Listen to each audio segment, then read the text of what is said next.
Hello दोस्तों, स्वागत है आपका हमारे यूट्यूब चैनल सर पे शिवा क्लासेस पर। दोस्तों क्या हुआ कि क्लास 12 के स्टूडेंट में अभी तक विजय था, आप आ चुके हैं क्लास 10 के स्टूडेंट के हल्ला से सल्ला मचाने के लिए। तो क्लास 10 वाले बच्चे कान खोल कर सुन लीजिए, आप सभी लोग भी तैयार, एकदम रंगबाज संगवाज होगी।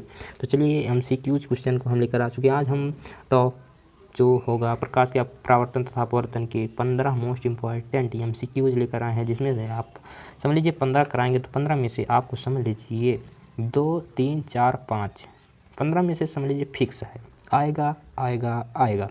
तो चलिए पहला क्वेश्चन आपके जो है स्क्रीन पर दिख रहा होगा, तो चलिए देख लेते हैं पहला क्वेश्चन क्या दिख रहा है यहाँ पर। पहला क्वेश्चन का है, निम्न में से कौन सा नहीं है, निम्न में से कौन सा नहीं है। तो इसका सही आंसर होगा प्रकाश, अनुदैर्ध्य, तरंग। हम एकदम फास्ट तरीके से चलेंगे, फास्ट रॉकेट फायर है। तो चलिए हम रॉकेट फायर की तरफ चलते हैं, रॉकेट फायर।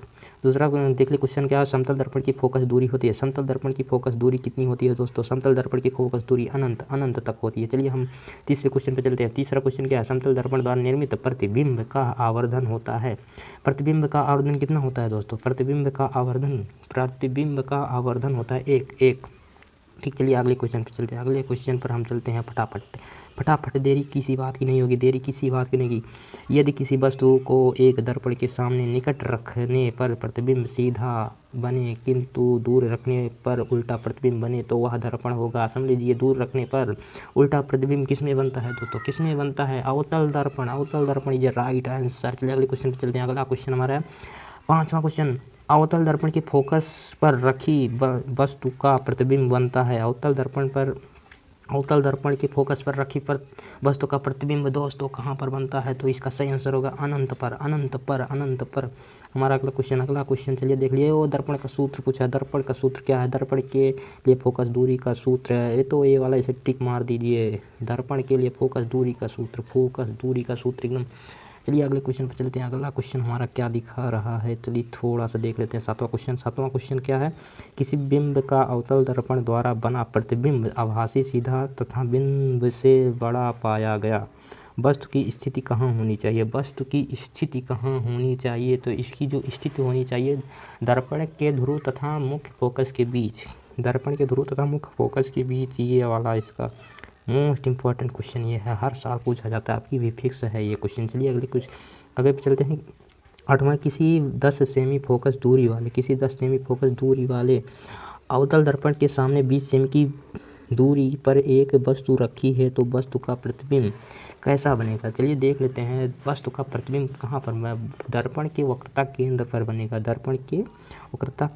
बनेगा। डी वाला इज राइट आंसर। चलिए अगले क्वेश्चन चलते हैं। क्वेश्चन नंबर 9 देखिए क्या कहा है। क्वेश्चन नंबर 9, एक अवतल दर्पण की त्रिज्या 20 सेमी है, तो इसकी फोकस दूरी त्रिज्या देखिए कौन सा? अवतल दर्पण तो -10 सेमी इज राइट आंसर। चलिए अगले क्वेश्चन चलते हैं।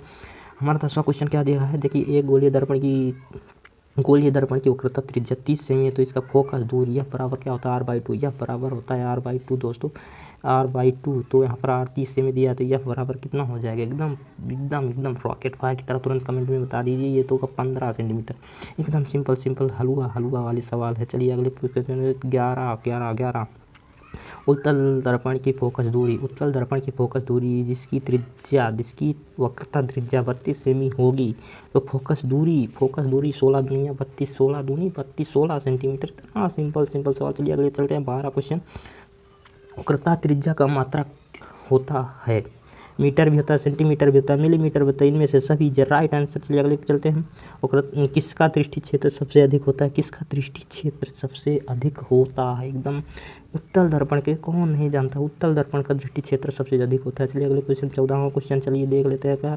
उत्तल दर्पण से बनने वाले प्रतिबिंब की प्राकृतिक है। उत्तल दर्पण से बनने वाले प्रतिबिंब की प्राकृतिक आभासी व सीधा होता है। आभासी व सीधा इज राइट आंसर। चलिए 14 और 15वां क्वेश्चन पे चलते हैं। एक उत्तल दर्पण की फोकस दूरी 10 सेमी है। एक उत्तल दर्पण की फोकस दूरी 10 सेमी है। कितना है? 10 सेमी है। दर्पण की वक्रता त्रिज्या होगी, दर्पण की वक्रता त्रिज्या कितनी हुई? यह बराबर 10 सेंटीमीटर दिया हुआ है, तो वक्रता त्रिज्या कितनी है? बराबर क्या होता है? यह बराबर r/2। तो r बराबर कितना है? 2f, यानी कि 10 दूनी 20 सेंटीमीटर इज राइट आंसर। चलिए दोस्तों धन्यवाद 15 क्वेश्चन MCQs करने के लिए। धन्यवाद, मिलते हैं फिर नए शानदार वीडियो के साथ। धन्यवाद, जय हिंद, जय भारत।